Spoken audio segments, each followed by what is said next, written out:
नमस्कार दोस्तों, मैं लेवलाल तेली आपके और अपने YouTube चैनल मेरे स्टडी पॉइंट पर स्वागत करता हूं। दोस्तों, हम राजस्थान की चित्रशैली की बात कर रहे हैं। उसमें हमने सबसे पहले मेवाड़ चित्रशैली के बारे में देखा, उसके बाद में हमने मारवाड़ चित्रशैली के बारे में देखा, उसके बाद में हमने हाड़ौती चित्रशैली का देखने वाले हैं। दोस्तों, हाड़ौती चित्रशैली की बात करें, सबसे पहले हम हाड़ौती चित्रशैली का क्षेत्र की बात करते हैं। सबसे पहले हम अगर क्षेत्र की बात करें, हाड़ौती चित्रशैली का क्षेत्र कौन सा माना जाता है, तो दोस्तों ये माना जाता है दक्षिणी पूर्वी राजस्थान। दक्षिणी पूर्वी राजस्थान हाड़ौती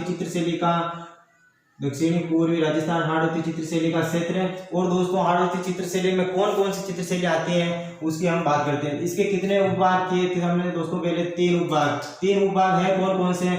एक तो है कोटा चित्रशैली। कौन सी है दोस्तों? कोटा चित्रशैली एक तो। और दूसरी बात करें, दूसरी शैली कौन सी है, तो दूसरी है बूंदी चित्रशैली। कौन सी दोस्तों? बूंदी चित्रशैली। और तीसरी है झालावाड़ चित्रशैली। दोस्तों, हम इसके झालावाड़ चित्रशैली में है कुछ नहीं, लेकिन आपको नाम ध्यान रखना है। झालावाड़ चित्रशैली है किस में आती? तो हाड़ौती चित्रशैली में आती। झालावाड़ चित्रशैली। दोस्तों, ये तीन उपभाग थे हाड़ौती चित्रशैली का। सबसे पहले हमने देखा क्षेत्र की बात की। उसमें सबसे पहले हमने क्या देखा?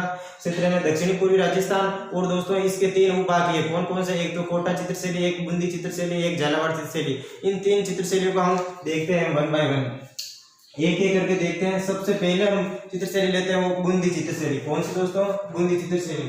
अगर हम दोस्तों बूंदी चित्रशैली की बात करें, सबसे पहले हम बूंदी चित्रशैली में प्रारंभ काल की शासका माना जाता है, उसके बारे में देखते हैं। प्रारंभ काल की बात करें, प्रारंभ काल की शासका माना जाता है, तो दोस्तों प्रारंभ काल माना जाता है सर्जन सिंह का। किसका माना जाता है दोस्तों? सर्जन सिंह का। या यदि ऑप्शन में न हो ये तो हमीर सिंह का। किसका दोस्तों? हमीर सिंह। और दोस्तों, इस स्वर्ण काल की बात करें, बूंदी चित्रशैली का स्वर्ण काल की शासका माना जाता है, तो स्वर्ण काल माना जाता है उमेद सिंह का। किसका दोस्तों? उमेद सिंह का स्वर्ण काल माना जाता है, उमेद सिंह का। और दोस्तों, मध्यकाल में सर्वाधिक विकास की शासका हुआ, तो मध्यकाल में सर्वाधिक विकास की शासका माना जाता है, तो मध्यकाल में सर्वाधिक विकास राम सिंह का। किसका दोस्तों? राम सिंह का सर्वाधिक विकास माना जाता है, राम सिंह का। सबसे पहले हमने बूंदी चित्रशैली के बारे में बात की। सबसे पहले हम प्रारंभ काल देखा। प्रारंभ काल किसका माना जाता है? वो माना जाता है सर्जन सिंह का। लेकिन स्वर्ण काल पूछे आपको, स्वर्ण काल किसका माना जाता है? तो उमेद सिंह का। और मध्यकाल में सर्वाधिक विकास की शासक हुआ था, वो हुआ था राम सिंह का। किसका दोस्तों? राम सिंह का।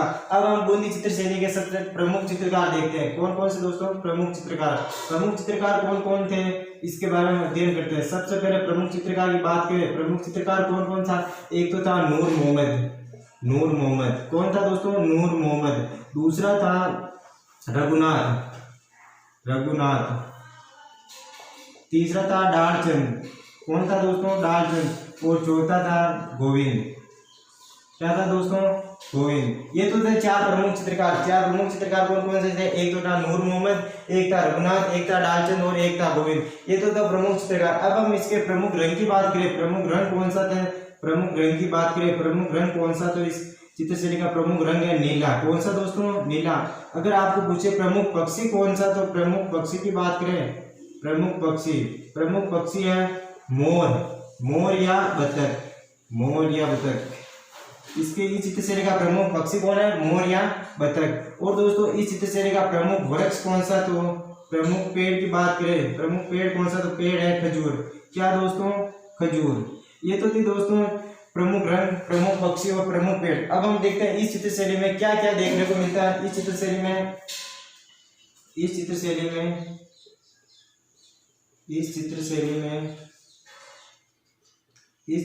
में पक्षियों के चित्र देखने को मिलते हैं। किसके दोस्तों? पक्षियों के चित्र सर्वाधिक बनाए गए। इस कारण इस चित्रशैली को क्या कहा जाता है? पक्षियों की शैली कहा जाता है। क्या कहा जाता है दोस्तों? पक्षियों की शैली बनाएंगे। इस कारण इस चित्रशैली को क्या कहा जाता है दोस्तों? पक्षियों की शैली। किसकी शैली दोस्तों? पक्षियों की शैली। किस चित्रशैली को कहा जाता है? तो बूंदी चित्रशैली को। किसकी कहा जाता है दोस्तों? बूंदी चित्रशैली। बूंदी चित्रशैली को पक्षियों की शैली भी कहा जाता है। और दोस्तों इस चित्रशैली में क्या देखने को मिलता है, और इसमें मिलता है भित्ति चित्र के भी, भित्ति चित्र भी देखने को मिलते हैं। भित्ति चित्र भी सर्वाधिक बनाए गए, भित्ति चित्र भी सर्वाधिक बनाए गए। और दोस्तों इसके अलावा और क्या क्या चित्र बनाए गए, इसके अलावा यहाँ पर देख लेते हैं, इसके अलावा क्या क्या चित्र बनाए। इसमें रागमाला पर आधारित है, रागमाला ग्रंथ पर आधारित, रागमाला ग्रंथ पर आधारित चित्र भी इस चित्रशैली में देखने को मिलते हैं, रागमाला पर आधारित चित्र। और दोस्तों इसमें देखने को मिलता है कृष्ण लीला, किसके दोस्तों, कृष्ण लीला, कृष्ण लीला, कृष्ण लीला। और दोस्तों इसमें महिलाओं के चित्र भी देखने को मिलते हैं, महिलाओं के चित्र, महिलाओं के चित्र जो जिसकी महिलाओं की आंखें कैसी, तो महिला की हिरण जैसी आंखें, महिलाओं की हिरण जैसी आंखें, महिलाओं की हिरण जैसी आंखें, जैसी आंखें। दोस्तों ये तो थी बूंदी चित्रशैली। बूंदी चित्रशैली के बाद सबसे पहले हमने देखा प्रारंभ काल। प्रारंभ काल की बात करें, प्रारंभ काल किस शासक का माना जाता है, वो माना जाता है सर्जन सिंह या हमीर सिंह का। उसके बाद में हमने स्वर्ण काल की बात की, स्वर्ण काल माना जाता है उमेद सिंह का। उसके बाद में हमने बात की मध्यकाल में सर्वाधिक विकास किस शासक का कहा जाता था, वो माना जाता है राम सिंह का। किसका दोस्तों, राम सिंह का। लेकिन दोस्तों इसके प्रमुख चित्रकार की बात करें, प्रमुख चित्रकार पूछे आपको तो कौन कौन से थे, एक था नूर मोहम्मद, एक था रघुनाथ, एक था डालचंद, एक था गोविंद, ये 4 प्रमुख चित्रकार थे। इसके बाद में हमने रंग देखा, रंग कौन सा था, तो नीला था। और प्रमुख पक्षी पूछे, पक्षी कौन सा था, तो मोर या बतख। क्या है दोस्तों, मोर या बतख। अगर पेड़ पूछे आपको, पेड़ है खजूर। क्या है दोस्तों, खजूर। और इस चित्रशैली में देख रहे हो क्या क्या मिलते हैं, तो इसमें मिलते हैं पक्षियों के चित्र भी, पक्षियों के चित्र भी सर्वाधिक बनाए गए। इस कारण इस चित्रशैली को क्या कहा जाता है, पक्षियों की चित्रशैली। क्या कहा जाता है दोस्तों, पक्षियों की चित्रशैली। अगर आपको पूछे पक्षियों की चित्रशैली किस चित्रशैली को कहा जाता है, तो यह कहा जाता है बूंदी चित्रशैली। किसको कहा जाता है दोस्तों, बूंदी चित्रशैली। और इसमें भित्ति चित्रों के सर्वाधिक चित्र देखने को मिलते हैं। और क्या क्या मिलता है, इसमें रागमाला ग्रंथ पर आधारित चित्र भी इस चित्रशैली में देखने को मिलते हैं। और कृष्ण लीला और 12 मासी। किसके दोस्तों, 12 मासी के चित्र भी सर्वाधिक देखने को मिलते हैं इस चित्रशैली में।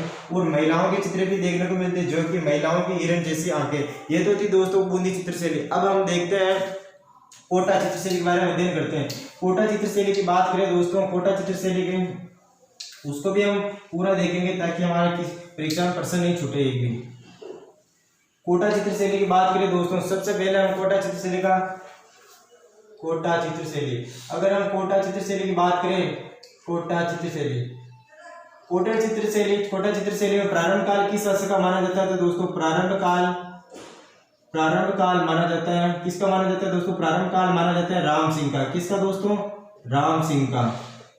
दोस्तों राम सिंह का प्रारंभ काल माना जाता है। लेकिन आपको स्वर्ण काल की बात करें, स्वर्ण काल किस शासक का माना जाता है, तो स्वर्ण काल माना जाता है, स्वर्ण काल किस शासक का माना जाता है, तो वो माना जाता है उमेद सिंह का। किसका दोस्तों, उमेद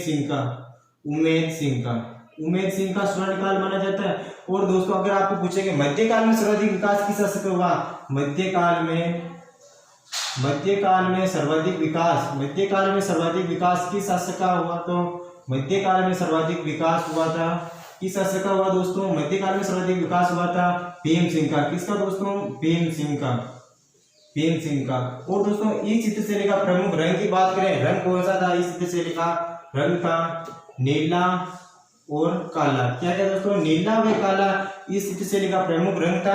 और दोस्तों इसके प्रमुख पेड़ की बात करें, इस चित्रशैली में प्रमुख पेड़ कौन सा था, तो प्रमुख पेड़ कौन सा था, प्रमुख पेड़ खजूर था। क्या दोस्तों, खजूर। और दोस्तों इस चित्रशैली में अगर आपको पूछे प्रमुख पक्षी कौन सा था, तो प्रमुख पक्षी की बात करें, पक्षी कौन सा था, तो पक्षी था बतख था प्रमुख पक्षी। और दोस्तों इस चित्रशैली में प्रमुख पशु भी देखने को मिलता है। पशु कौन सा था, तो पशु की बात करें, पशु था शेर। कौन सा था दोस्तों, शेर। ये तो दोस्तों इसमें ये तो पशु की बात करें शेर था, प्रमुख पक्षी की बात करें बतख था। और दोस्तों प्रमुख पेड़ की बात करें वो थे खजूर। और दोस्तों रंग की बात करें वो था नीला और काला। इसके बारे में इस चित्रशैली में देखने में क्या क्या मिलते हैं उसके बारे में हम देखते हैं। इस चित्रशैली में दोस्तों, इस चित्रशैली में महिलाओं को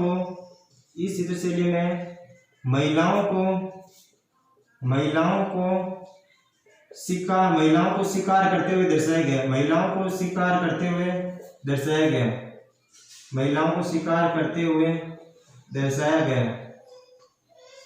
दर्शाया गया। ये दोस्तों इसमें इसकी प्रमुख विशेषता। और दोस्तों इस चित्र शैली में क्या देखने को मिलता है, इसमें देखते हैं हाथियों की लड़ाई, हाथियों की लड़ाई। अगर आपको पूछे हाथियों की लड़ाई किस चित्र शैली में देखने को मिलती है, तो वो मिलती है कोटा चित्र शैली में। किसमें दोस्तों, कोटा चित्र शैली में सर्वाधिक चित्र मिलते हैं। अगर दोस्तों आपको पूछे कि हाथियों के दांतों से चूड़ियां बनाए गए, चूड़ियां बनाते हैं, वो किस चित्र शैली में फोटो दर्शाए गए, वो दर्शाए गए जयपुर चित्र शैली में। और दोस्तों अगर आपको हाथियों की लड़ाई के बारे में पूछे तो आपको कोटा चित्र शैली बताना है। क्या बताना है दोस्तों, कोटा चित्र शैली बनाए गए। और दोस्तों इस चित्र शैली में प्रमुख विशेषता यह है कि हाथियों की लड़ाई के प्रमुख चित्र दिखाए गए। और दोस्तों इस चित्र शैली में महिलाओं को शिकार करते हुए चित्र दर्शाए गए। ये तो थी दोस्तों कोटा चित्र शैली। कोटा चित्र शैली के बारे में हमने क्या देखा, सबसे पहले हमने प्रारंभ काल की बात की। प्रारंभ काल किस शासक का माना जाता है, वो माना जाता है राम सिंह का। उसके बाद में हमने स्वर्ण काल की बात की, स्वर्ण काल उमेश सिंह का माना जाता है। और मध्य काल में सर्वाधिक विकास किस शासक का हुआ था, वो हुआ था भीम सिंह का। और दोस्तों इसमें प्रमुख चित्रकार नहीं है। और इसी तरह चित्र शैली में रंग कौन सा, तो रंग था नीला व काला। और दोस्तों प्रमुख पेड़ पूछे, प्रमुख पेड़ कौन सा, तो खजूर। कौन सा दोस्तों, खजूर। अगर आपको पक्षी की बात करें, पक्षी कौन, तो बतख या मोर, बतख या मोर। और दोस्तों इसमें पशु कौन पूछे, तो शेर। क्या है दोस्तों, शेर। और इस चित्र शैली में सर्वाधिक चित्र किसके दर्शाए गए, तो महिलाओं को शिकार करते हुए सर्वाधिक चित्र दर्शाए गए। और दोस्तों इसमें हाथियों की लड़ाई के चित्र भी दर्शाए गए। लेकिन आपको पूछेगा हाथियों की दांतों से चूड़ियां बनाते हुए चित्र किस चित्र शैली में देखने को मिलते हैं, वो मिलते हैं जयपुर चित्र शैली में। किसमें दोस्तों, जयपुर चित्र शैली में। जयपुर चित्र शैली, जयपुर चित्र शैली में देखने को मिलते हैं दोस्तों।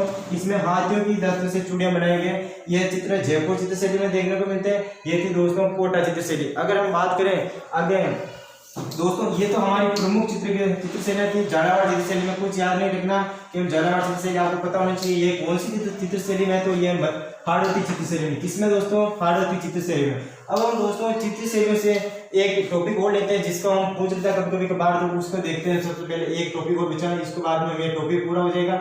वो है चित्र शैलियों से संबंधित चित्र शैलियों के विकास। चित्र शैलियों के विकास के लिए बनाई गई संस्था, चित्र शैलियों के विकास के लिए बनाई गई संस्था, उसके बारे में हम देख लेते दोस्तों। ये छोटा सा टॉपिक है, इसके बारे में हम चर्चा करते हैं। सबसे पहले हम देखते हैं चित्र शैलियों के विकास के लिए बनाई गई संस्था। सबसे पहले हम देखते हैं कौन सा जिला लेते हैं, वो लेते हैं उदयपुर जिला। उदयपुर जिले में कितनी संस्थाएं हैं, तो इसके बारे में हम अध्ययन करते हैं। अगर हम उदयपुर जिले में देखें, सबसे पहले इसमें कौन सी संस्था है, तो वो है कटकण। कौन सी दोस्तों, कटकण 28 एक तो ये। और दूसरी संस्था की बात करें, दूसरी संस्था कौन सी है, तो दूसरी संस्था प्रोग्रेसिव